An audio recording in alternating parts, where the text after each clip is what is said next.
यह उत्तम कथा शोक का नाश करने वाली, आनंद, धन और आयु की वृद्धि करने वाली है। जो मनुष्य सच्चे मन से प्रतिदिन इस प्रसंग को पढ़ता अथवा सुनता है वह शिवलोक को प्राप्त कर लेता है। ओम नमः शिवाय। आस्था सागर यूट्यूब चैनल में आपका स्वागत है। शिव पार्वती का विवाह आरंभ। जब सती के खुद को योगाग्नि में भस्म कर लेने का समाचार शिवजी के पास पहुंचा, तब शिवजी ने वीरभद्र को भेजा। उन्होंने वहां जाकर यज्ञ विध्वंस कर डाला और सब देवताओं को यथोचित फल दिया। सती ने मरते समय शिव से यह वर मांगा कि हर जन्म में आप ही मेरे पति हों। इसी कारण उन्होंने हिमाचल के घर जाकर पार्वती का जन्म लिया। जब से पार्वती हिमाचल के घर में जन्म, तब से उनके घर में सुख और संपत्तियां छा गई। पार्वती जी के आने से पर्वत शोभायमान हो गया।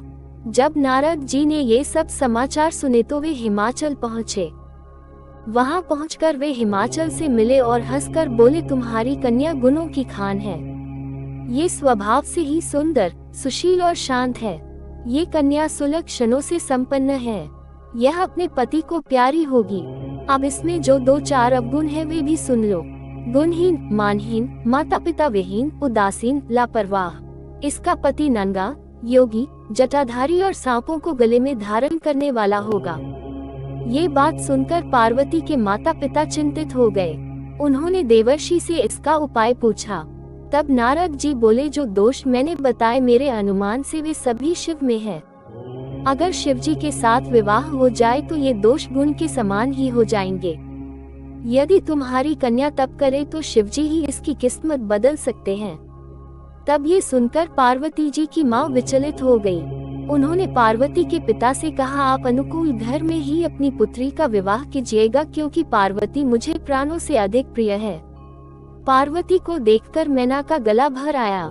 पार्वती ने अपनी माँ से कहा, माँ मुझे एक ब्राह्मण ने सपने में कहा है कि जो नारद जी ने कहा है तू उसे सत्य समझकर जाकर तप कर। ये तप तेरे लिए दुखों का नाश करने वाला है। उसके बाद माता पिता को बड़ी खुशी से समझाकर पार्वती तप करने गई। पार्वती जी ने शिव को पति रूप में पाने के लिए तपस्या आरंभ की, लेकिन शिव को सांसारिक बंधनों में कदापि रुचि नहीं थी। इसलिए पार्वती जी ने अत्यंत कठोर तपस्या की ताकि शिव प्रसन्न होकर उनसे विवाह कर लें।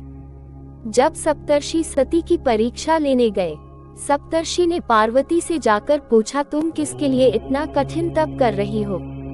तब पार्वती ने सकुचाते हुए कहा, आप लोग मेरी मूर्खता को सुनकर हंसेंगे। मैं शिव को अपना पति बनाना चाहती हूँ। पार्वती की बात सुनकर सभी ऋषि हंसने लगे और बोले कि तुमने उस नारद का उपदेश सुनकर शिव को अपना पति माना है, जो सब कुछ चौपट कर देता है। उनकी बातों पर विश्वास करके तुम ऐसा पति चाहती हो जो स्वभाव से ही उदासीन, गुणहीन, निर्लज, बुरे वेश वाला, बिना घर बार वाला, नंगा और शरीर पर नागों को धारण करने वाला है। ऐसे वर के मिलने से कहो तुम्हें क्या सुख मिलेगा। अब हमारा कहा मानो, हमने तुम्हारे लिए बहुत अच्छा वर चुना है। हमने तुम्हारे लिए जो वर चुना है वह लक्ष्मी का स्वामी और वैकुंठपुरी का रहने वाला है। तब पार्वती उनकी बात सुनकर बोली, कहा है कि मेरा हाथ भी पर्वत के ही समान मजबूत है। मैं अपना ये जन्म शिव के लिए हार चुकी हूँ। मेरी तो करोड़ जन्मों तक यही जिद रहेगी। पार्वती की यह बात सुनकर सभी ऋषि बोले, आप माया हैं और शिव भगवान हैं। आप दोनों समस्त जगत के माता पिता हैं। ये कहकर सप्तर्षि पार्वती को प्रणाम करके वहां से चले गए। पार्वती जी की दृढ़ निष्ठा ने जीत लिया शिवजी का मन। वर्षों तपस्या करने के बाद एक दिन पार्वती जी के पास एक ब्रह्मचारी आया। वह ब्रह्मचारी तपस्विनी पार्वती का आग्रह स्वीकार करने से पूर्व बोल उठा, तुम्हारे जैसी सुकुमारी क्या तपस्या के योग्य है? मैंने दीर्घकाल तक तप किया है। चाहो तो मेरा आधा या पूरा तप ले लो, किंतु तुम इतनी कठिन तपस्या मत करो। तुम चाहो तो त्रिभुवन के स्वामी भगवान विष्णु भी। किंतु पार्वती ने ऐसा उपेक्षा का भाव दिखाया कि ब्रह्मचारी 2 क्षण को रुक गया। फिर बोला, योग्य वर में 3 गुण देखे जाते हैं, सौंदर्य, कुलीनता और संपत्ति। इन तीनों में से शिव के पास एक भी नहीं है। नीलकंठ, त्रिलोचन, जटाधारी, विभूति पोते, सांप लपेटे शिव में तुम्हें कहीं सौंदर्य दिखता है? उनकी संपत्ति का तो कहना ही क्या, नग्न रहते हैं। बहुत हुआ तो चर्म चमड़ा लपेट लिया। कोई नहीं जानता कि उनकी उत्पत्ति कैसे हुई। ब्रह्मचारी पता नहीं क्या क्या कहता रहा, किंतु अपने आराध्य की निंदा पार्वती को अच्छी नहीं लगी। अतः वे अन्यत्र जाने को उठ खड़ी हुई। तब शिव उनकी निष्ठा देख ब्रह्मचारी रूप त्याग प्रकट हुए और उनसे विवाह किया। जहाँ दृढ़ लगन, कष्ट सहने का साहस और अटूट आत्मविश्वास हो, वहाँ लक्ष्य की प्राप्ति अवश्य होती। पार्वती अपने तप को पूर्ण होते देख घर लौट आई और अपने माता पिता से सारा वृतांत कह सुनाया। अपनी दुलारी पुत्री की कठोर तपस्या को फलीभूत होता देखकर माता पिता के आनंद का ठिकाना नहीं रहा। उधर शंकर जी ने सप्तर्षियों को विवाह का प्रस्ताव लेकर हिमालय के पास भेजा और इस प्रकार विवाह की शुभ तिथि निश्चित हुई। सप्तर्षियों द्वारा विवाह की तिथि निश्चित कर दिए जाने के बाद भगवान शंकर जी ने नारद जी द्वारा सारे देवताओं को विवाह में सम्मिलित होने के लिए आदरपूर्वक निमंत्रित किया और अपने गणों को बारात की तैयारी करने का आदेश दिया। उनके इस आदेश से अत्यंत प्रसन्न होकर गणेश्वर शंखकर्ण, केक्राक्ष, विकृत, विशाख, विकृतानंद, दुंदुभ, कपाल, कुंडक, काकपाददर, मधुपिंड, प्रमथ, वीरभद्र आदि गणों के अध्यक्ष अपने अपने गणों को साथ लेकर चल पड़े। नंदी, क्षेत्रपाल, भैरव आदि गणराज भी कोटि कोटि गणों के साथ निकल पड़े। ये सभी 3 नेत्रों वाले थे। सबके मस्तक पर चंद्रमा और गले में नीले चिन्ह थे। सभी ने रुद्राक्ष के आभूषण पहन रखे थे। सभी के शरीर पर उत्तम भस्म पुती हुई थी। इन गणों के साथ शंकर जी के भूतों, प्रेतों, पिशाचों की सेना भी आकर सम्मिलित हो गई। इनमें डाकिनी, शाकिनी या तुधान, वेताल, ब्रह्म राक्षस आदि भी शामिल थे। इन सभी के रूप, रंग, आकार, प्रकार, चेष्टाएं, वेशभूषा, हाव भाव आदि सभी कुछ अत्यंत विचित्र थे। किसी के मुख ही नहीं था और किसी के बहुत से मुख थे। कोई बिना हाथ पैर के ही था तो कोई बहुत से हाथ पैरों वाला था। किसी के बहुत सी आंखें थीं और किसी के पास एक भी आंख नहीं थी। किसी का मुख गधे की तरह, किसी का सियार की तरह, किसी का कुत्ते की तरह था। उन सब ने अपने अंगों में ताजा खून लगा रखा था। कोई अत्यंत पवित्र और कोई अत्यंत विभत्स तथा अपवित्र गणवेश धारण किए हुए था। उनके आभूषण बड़े ही डरावने थे। उन्होंने हाथ में नर कपाल ले रखा था। वे सबके सब अपनी तरंग में मस्त होकर नाचते गाते और मौज उड़ाते हुए महादेव शंकर जी के चारों ओर एकत्रित हो गए। चंडी देवी बड़ी प्रसन्नता के साथ उत्सव मनाती हुई भगवान रुद्रदेव की बहन बनकर वहां आ पहुंची। उन्होंने सर्पों के आभूषण पहन रखे थे। वे प्रेत पर बैठकर अपने मस्तक पर सोने का कलश धारण किए हुए थीं। धीरे धीरे वहां सारे देवता भी एकत्र हो गए।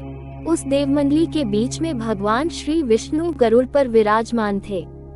पितामह ब्रह्मा जी भी उनके पास में मूर्तिमान वेदों, शास्त्रों, पुराणों, आगमों, संकाद महासिद्धों, प्रजापतियों, पुत्रों तथा कई परिजनों के साथ उपस्थित थे।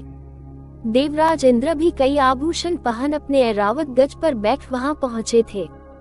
सभी प्रमुख ऋषि भी वहां आ गए थे। तुम्बुरु, नारद, हाहा और हुहु आदि श्रेष्ठ गंधर्व तथा किन्नर भी शिवजी की बारात की शोभा बढ़ाने के लिए वहां पहुंच गए थे। इनके साथ ही सभी जगन माताएं, देवकन्याएं, देवियां तथा पवित्र देवांगनाएं भी वहां आ गई थीं। इन सभी के वहां मिलने के बाद भगवान शंकर जी अपने स्फुटिक जैसे उज्जवल सुंदर वृषभ पर सवार हुए। दूल्हे के वेश में शिवजी की शोभा निराली ही छटक रही थी। इस दिव्य और विचित्र बारात के प्रस्थान के समय डमरुओं की डम डम, शंखों के गंभीर नाद, ऋषियों महर्षियों के मंत्रोच्चार, यक्षों, किन्नरों, गंधर्वों के सरस गायन और देवांगनाओं के मनमोहक नृत्य और मंगल गीतों की गूंज से तीनों लोग परिव्याप्त हो उठे। उधर हिमालय ने विवाह के लिए बड़ी धूमधाम से तैयारियां की और शुभ लग्न में शिवजी की बारात हिमालय के द्वार पर आ लगी। पहले तो शिवजी का विकट रूप तथा उनकी भूत प्रेतों की सेना को देखकर मीना बहुत डर गई और उन्हें अपनी कन्या का पानी ग्रहण कराने में आनाकानी करने लगी। पीछे से जब उन्होंने शंकर जी का करोड़ों कामदेवों को लजाने वाला 16 वर्ष की अवस्था का परम लावण्यमय रूप देखा तो वे देह गेह की सुधि भूल गईं और शंकर पर अपनी कन्या के साथ ही साथ अपनी आत्मा को भी न्योछावर कर दिया। हर गौरी का विवाह आनंद पूर्वक संपन्न हुआ।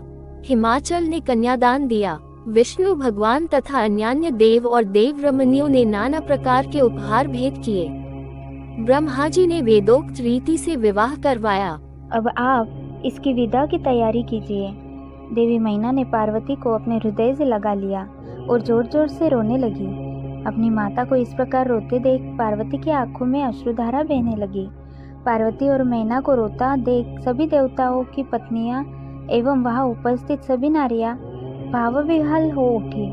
तभी पर्वतराज हिमालय अपने पुत्रों मैनाक मंत्रियों के साथ वहां आए और मोह के कारण अपनी पुत्री पार्वती को गले से लगाकर रोने लगे।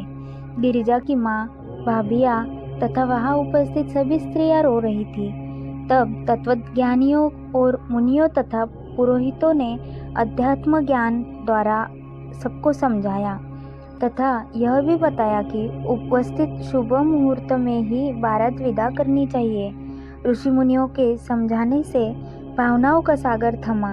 तब पार्वती ने भक्ति भाव से अपने माता पिता, भाइयों एवं गुरुजनों के चरण स्पर्श कर उनका आशीर्वाद प्राप्त किया तथा पुनः रोने लगी।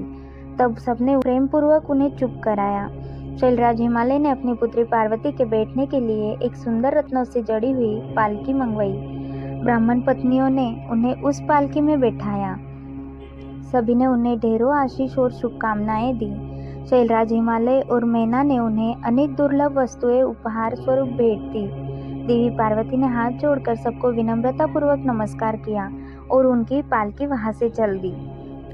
प्रेम के वशीभूत होकर उनके पिता हिमालय और भाई भी उनकी पालकी के साथ साथ चल दिए।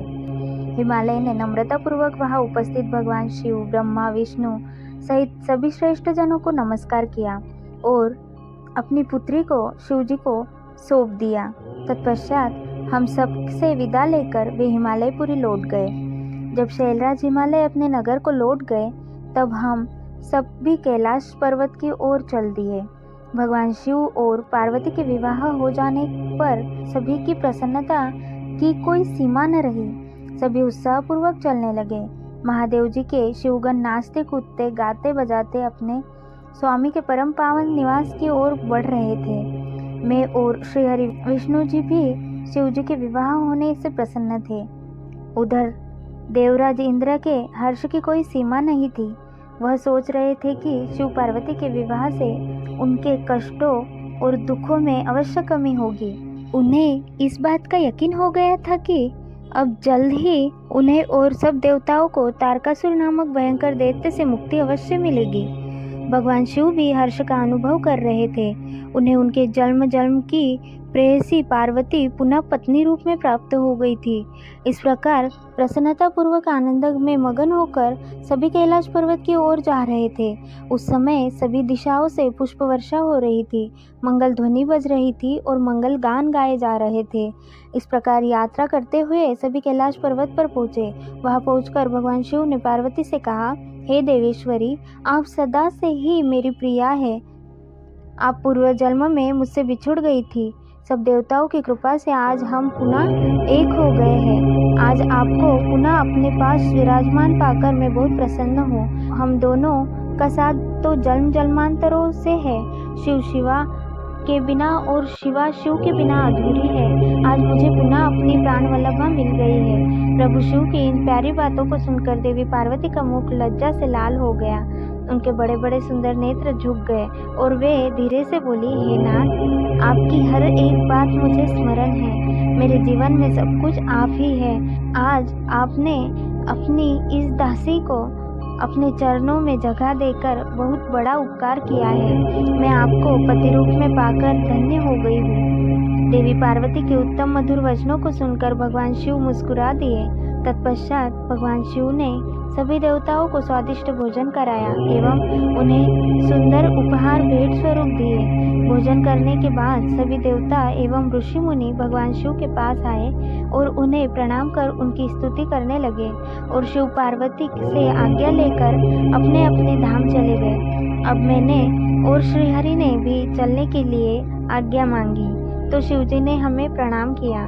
तब मैंने और विष्णु जी ने हृदय से लगाकर उन्हें आशीर्वाद दिया। फिर हम भी अपने अपने लोकों को चले गए। हम सबके कैलाश पर्वत से चले जाने के बाद भगवान शिव अपनी प्राणवल्लभा पार्वती के साथ आदरपूर्वक वहां निवास करने लगे। भगवान शिव के गण शिव पार्वती की भक्तिपूर्वक आराधना करने लगे। इस प्रकार मैंने तुम्हें भगवान शिव पार्वती के विवाह का पूर्ण विवरण सुनाया। यह उत्तम कथा शोक का नाश करने वाली, आनंद, धन और आयु की वृद्धि करने वाली है। जो मनुष्य सच्चे मन से प्रतिदिन इस प्रसंग को पढ़ता अथवा सुनता है वह शिवलोक को प्राप्त कर लेता है। इस कथा से समस्त रोगों का नाश होता है तथा सभी विघ्न बाधाएं दूर हो जाती है। यह कथा यश, पुत्र, पौत्र आदि मनोवांछित वस्तु प्रदान करने वाली तथा मोक्ष प्रदान करने वाली है। सभी शुभ अवसरों और मंगल कार्यों के समय इस कथा का पठन अथवा श्रवण करने से समस्त कार्यों की सिद्धि होती है। इसमें कोई संशय नहीं है। यह सर्वथा सत्य है। ओम नमः शिवाय।